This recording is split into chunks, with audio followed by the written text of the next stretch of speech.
তোমার গালে ওই কালির দাগ কিসের? ওই যে তোমাদের সেকশনের অঙ্কন আছে না, কি করছো? তেমন কিছু না। তেমন কিছু না হোক, তুমি বলো কি করছো? আজকে স্কুল থেকে আসার সময় এই যে আপু,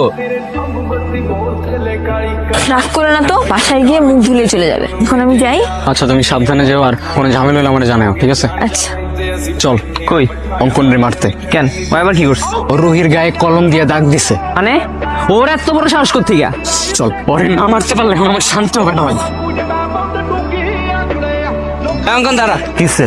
তুই রুহির গায়ে কলম দিয়ে দাগ দিছিস কেন? রুহি গেলে দাগলে তখন কি? তুই এখনো দাঁড়ায় কথা বলতেছিস ওর সাথে? কি করবি? মারবি? এই আর কোনো ডাউট আছে? জানোস না নিজের নাটক কি করতে পারে? তারপর আমি ভয় পাই? সাহস থাকলে মার। তুই ওর গালে কলম দিয়ে দাগ দেওয়ার সাহসটা কই পাইনি? খালি তো গালেই ডাক দিছি, আমি তো চাইছিলাম একটু টাচি করতে। পাল্টা তুই দাঁড়ায় আছিস এখনো, মার।